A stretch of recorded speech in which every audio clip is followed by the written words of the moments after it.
नमस्कार दोस्तों, YouTube channel में आप सभी का स्वागत है। आज हम आपको इस वीडियो के माध्यम से आपके साथ जानकारी शेयर करेंगे कि आप किस प्रकार उत्तर प्रदेश से बिहार में अपनी गाड़ी की आरसी किस प्रकार ऑनलाइन ट्रांसफर करवा सकते हैं। हम आपको बहुत ही आसान स्टेप के साथ आपके साथ जानकारी शेयर करेंगे।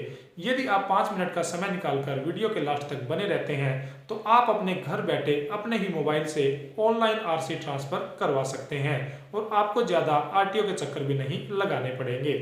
और यदि आप चैनल पर पहली बार विजिट कर रहे हैं तो आप चैनल को जरूर सब्सक्राइब कर ले और बेल आइकन को भी ऑन कर ले ताकि नेक्स्ट आने वाली महत्वपूर्ण इन्फॉर्मेशन आप तक बड़ी आसानी से पहुंच सके। और इसके लिए आपको आरसी ट्रांसफर करवाते समय कुछ फॉर्म की भी आवश्यकता पड़ती है।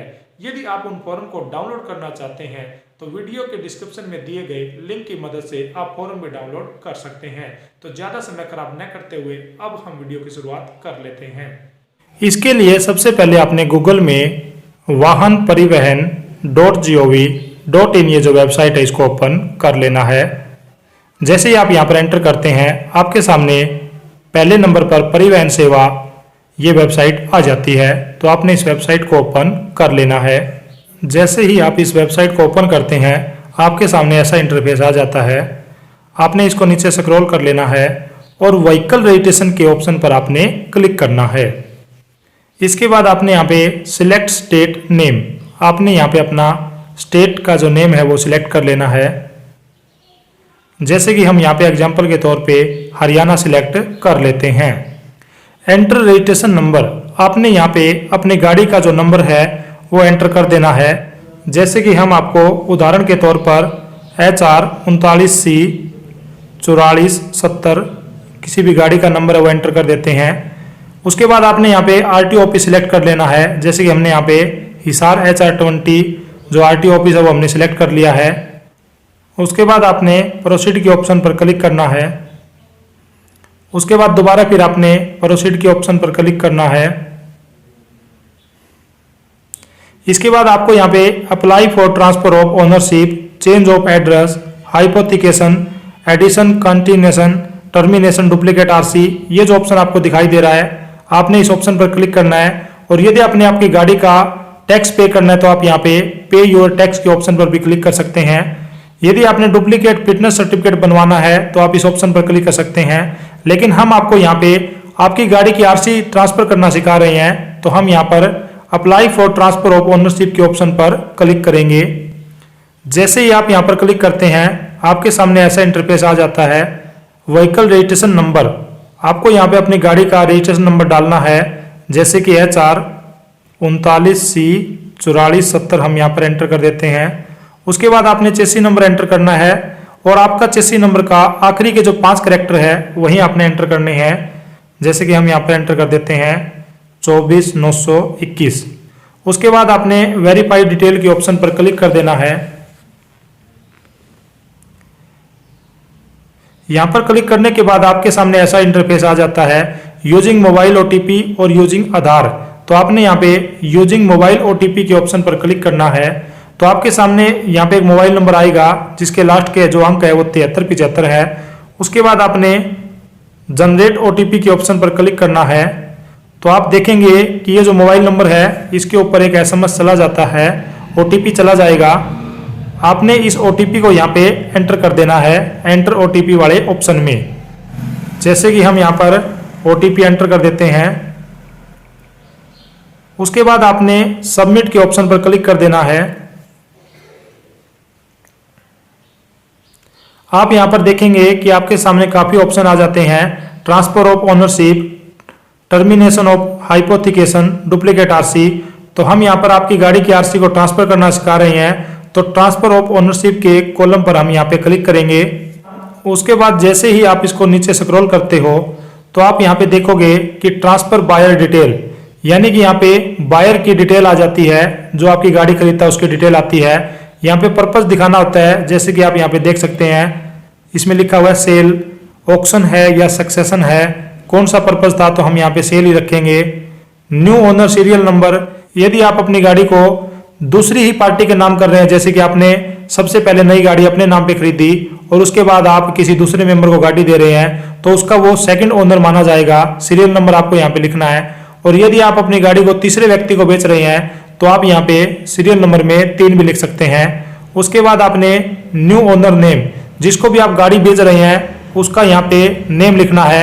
उसके बाद आपने ओनरशिप टाइप आपने यहाँ पे इंडिविजुअल सिलेक्ट कर लेना है, जैसे कि आप यहाँ पर देख रहे हैं। उसके बाद फादर जो हैजबैंड नेम है उसका, खरीदने वाले का, आप उसका यहाँ पर फादर या फिर हैजबैंड नेम लिख सकते हैं। न्यू ओनर कैटेगरी, उसकी कैटेगरी जनरल है या फिर और कोई कैटेगरी है, आप यहाँ पे सिलेक्ट कर सकते हैं। ओबीसी है, अदर है, फिजिकली हैंडीकैप्ड है, तो आप उसकी जो कैटेगरी है वो भी सिलेक्ट कर सकते हैं। सेल अमाउंट, आप यहाँ पे अपनी गाड़ी की सेल अमाउंट भी लिख सकते हैं। उसके बाद सेल डेट, कि आपने अपनी गाड़ी को किस तारीख को बेचा है, तो आपने यहाँ पे सेल डेट को भी लिखना है। उसके बाद आगे आप देख रहे हैं new owner buyer mobile number, तो आप गाड़ी खरीदने वाले मालिक का मोबाइल नंबर भी यहाँ पे लिख सकते हैं। Do you want to retain this registration number for allotment on purchase of new vehicle after transfer of ownership, आपने इस ऑप्शन को यस कर देना है। और ऐड नॉमिनी डिटेल, यदि आप नॉमिनी की डिटेल डालना चाहते हैं तो आपने यस ऑप्शन पे क्लिक करना है, और यदि आप नहीं डालना चाहते तो आप नो ऑप्शन पर क्लिक कर सकते हैं। नॉमिनी की डिटेल का मतलब है कि आपकी डेथ के बाद आपकी गाड़ी किसके नाम ट्रांसफर होगी, उसको नॉमिनी डिटेल बोला जाता है। उसके बाद आपने यहाँ पे एड्रेस डिटेल डालनी है, जैसे कि हाउस नंबर, स्ट्रीट नेम कितना है, आपका विलेज कौन सा है, टाउन सिटी कौन सा है। यहाँ पे ये जो डिटेल है ये गाड़ी के खरीदने वाले मालिक की डाली जाती है, ना कि बेचने वाले मालिक की। उसके बाद आप लैंडमार्क, पुलिस स्टेशन आप यहाँ पे बता सकते हैं कि आपका पुलिस स्टेशन कौन सा लगता है। उसके बाद आपका यहाँ पे स्टेट लिख रखा है कि आप कौन से स्टेट में गाड़ी को ट्रांसफर कर रहे हैं, वो स्टेट आपने यहाँ पे सिलेक्ट करना है। उसके बाद आपने यहाँ पे अपना डिस्ट्रिक्ट भी सिलेक्ट कर देना है, और आप उसका पिन कोड भी यहाँ पे आपने लिखना है। जैसे आप ये सभी जानकारियां एंटर कर देते हैं, उसके बाद यदि आपका परमानेंट एड्रेस और करंट एड्रेस सेम है तो आप इसके सेम एज करंट एड्रेस के ऑप्शन पर क्लिक करेंगे, और आपने ये जो डिटेल है आगे नहीं भरनी है, क्योंकि आपका परमानेंट एड्रेस और करंट जो एड्रेस है वो सेम है। उसके बाद आपने यहाँ पे इंश्योरेंस की डिटेल आ जाती है, जैसे कि आपकी गाड़ी का जो इंश्योरेंस जो टाइप है वो थर्ड पार्टी है या फर्स्ट पार्टी है, वो आपने यहाँ पे सिलेक्ट कर लेना है। इंश्योरेंस कंपनी आपकी कौन सी है, किस कंपनी से आपने इंश्योरेंस करवा रखा है, उस कंपनी का नाम आपने यहाँ पे सिलेक्ट कर लेना है। जैसे ही आप इस ऑप्शन पर क्लिक करते हैं आपके सामने काफी सारी कंपनी आ जाती है, तो आप अपनी गाड़ी के बीमे में आप अपनी कंपनी देख सकते हैं कि आप किस कंपनी का यहाँ पे बीमा करवाया हुआ है। उसके बाद पॉलिसी नंबर यहाँ पे ऑटोमेटिक चक लेता है, यदि नहीं चकता तो आप यहाँ पे पॉलिसी नंबर डाल सकते हैं। आपके इंश्योरेंस की जो डेट है वो कब से लेकर कब तक रिन्यूअल है, आप उसकी डेट भी, बीमे करवाने की स्टार्टिंग डेट और लास्ट डेट को भी आपने यहाँ पे एंटर कर देना है। तो आपने ये जो जानकारी है पूरी की पूरी यहाँ पे इसमें एंटर कर देनी है, और आपने ध्यान रखना है कि आप कोई भी जानकारी गलत तरीके से मत डाले, आपने बहुत ही सूझबूझ के साथ यहाँ पे अच्छे से जानकारी डालनी है। उसके बाद यहाँ पे आप फीस पैनल भी देख सकते हैं। ट्रांसफर ऑफ ओनरशिप, यानी कि आपको 500 रुपये ट्रांसफर ऑफ ओनरशिप की फीस लगेगी, और स्मार्ट कार्ड फीस, यदि आप स्मार्ट कार्ड बनवाते हैं तो आपको यहाँ पे 200 रुपये फीस देनी पड़ेगी। इस प्रकार टोटल जो आपकी फीस है 700 रुपये, आप यहाँ पर देख सकते हैं, आपको 700 रुपये यहाँ पे फीस देनी पड़ेगी। सेव एज ड्राफ्ट, लास्ट में आपने फीस कटवाने के बाद सेव एज ड्राफ्ट ऑप्शन पे क्लिक करना है, और उसके बाद यहाँ पे आपकी जो फीस है वो कट हो जाती है। आप गूगल पे से, फोन पे से, एटीएम कार्ड से, डेबिट कार्ड से, क्रेडिट कार्ड से, आप किसी भी माध्यम से यहाँ पे आप पेमेंट कर सकते हैं। उसके बाद आपको एक एप्लीकेशन नंबर मिल जाता है, आप उस एप्लीकेशन नंबर की मदद से आरटीओ ऑफिस में विजिट करने का जो दिन है आप उसको सिलेक्ट करते हैं। जिस दिन भी आप फ्री होते हैं उसी दिन का टाइम आप बुक कर सकते हैं, और जो भी आप टाइम यहाँ पे दिन यहाँ पर बुक करेंगे उसी दिन हम अभी आपको डॉक्यूमेंट बताएंगे, वो सभी डॉक्यूमेंट लेके आपने अपने आरटीओ ऑफिस में जाना है। वाहन की आरसी ट्रांसफर करते समय लगने वाले जरूरी डॉक्यूमेंट की अब हम बात कर लेते हैं। फॉर्म नंबर 29 और फॉर्म नंबर 30, आपको इस फॉर्म की जरूरत पड़ती है।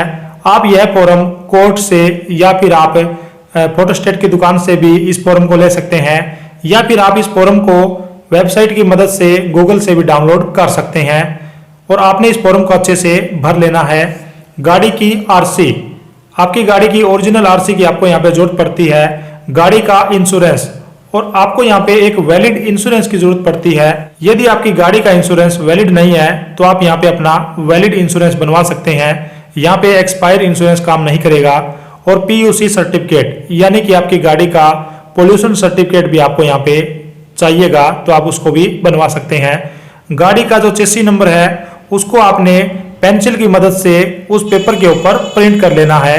कोई भी A4 प्लेन पेपर आप ले सकते हैं।